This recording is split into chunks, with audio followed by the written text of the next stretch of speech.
About a month ago, the internet was talking about a strange hypothetical scenario.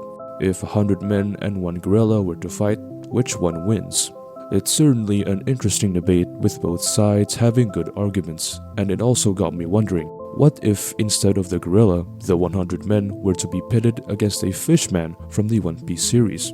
In this equally strange fight, which one would win, and is this fight even fair in the first place? Well, in this video, I'll be analyzing the fight between 100 men and 1 Fishman, as well as explaining why this fight is not close at all.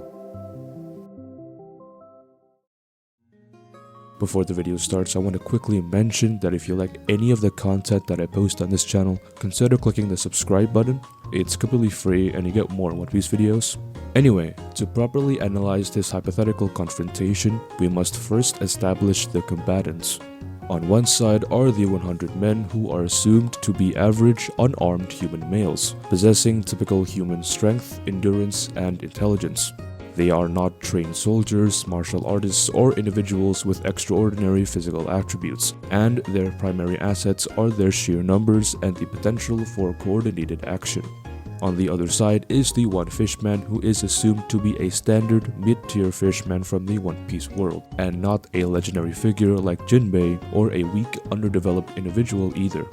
The Fishman possesses the inherent advantages of their race, which is significantly superior physical strength, often stated to be around 10 times that of a human on land and 20 times underwater, enhanced durability, and of course the ability to breathe underwater. Many Fishmen also possess innate fighting styles like Fishman Karate or Fishman Jujutsu, which leverage their aquatic physiology and allow them to manipulate water. Even without formal training, their raw power and resilience are far beyond human capabilities. Now, before we get into who wins this fight, let's first consider the arguments for each side, starting with how the 100 men might achieve victory. Their primary advantage, of course, lies in their overwhelming numbers. A coordinated assault, if executed perfectly, could theoretically incapacitate even a powerful opponent. If the men could swarm the Fishman, grappling them and restraining their limbs, they might be able to pin them down. Continuous, concentrated attacks to vital areas, even if individually weak, could accumulate damage over time. In addition to that, the men could also attempt to create distractions or environmental hazards. If the fight takes place near water, they might try to lure the Fishman into a trap or exploit their potential overconfidence on land. Psychological warfare could also play a role, as a relentless, unending wave of attackers, even if individually weak, might eventually wear down the Fishman's resolve or exhaust their stamina. The sheer weight and mass of 100 bodies pressing down on a single individual, even if it's a strong one, is not insignificant.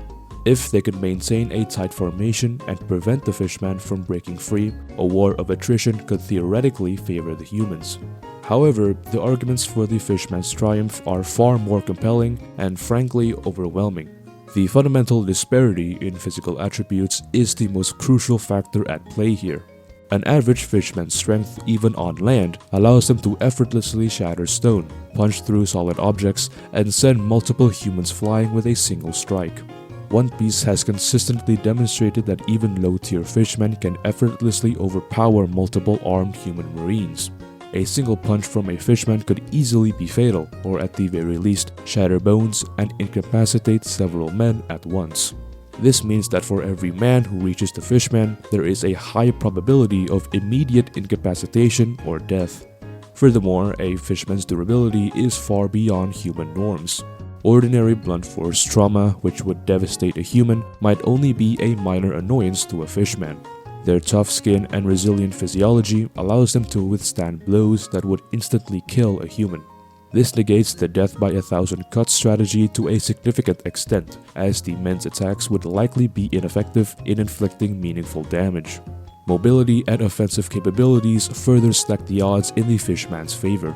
Even on land, Fishmen are often depicted as incredibly agile, and their Fishman Karate allows them to deliver powerful shockwaves through the air or water, effectively creating area of effect attacks that could decimate groups of men simultaneously. Their fear factor alone would be immense, as witnessing their comrades being effortlessly defeated would undoubtedly shatter the morale of the remaining men, leading to panic and disarray rather than coordinated action. Trying to swarm the Fishman wouldn't work in the men's favor either. In order to effectively grapple a fishman, the men would need to get close, which puts them directly in harm's way. The fishman, with their superior strength, could simply rip free from any hold, flinging the men aside like ragdolls. Attempting to restrain them would be met with overwhelming force, and any men attempting such a feat would likely suffer severe injuries. The 100 men, lacking any form of weapon or defensive gear, are entirely reliant on their bare hands, which are utterly insufficient against a fishman's resilience. Ultimately, the winner of this hypothetical confrontation is unequivocally the single fishman. The fight would not be close, and in fact, it would be a complete massacre. The physical disparity is simply too vast for the men to overcome. A fishman's raw strength, durability, and potential for devastating area of effect attacks would allow them to dispatch the 100 men with absolute ease. The men would be overwhelmed, broken, and defeated in a matter of minutes, if not seconds.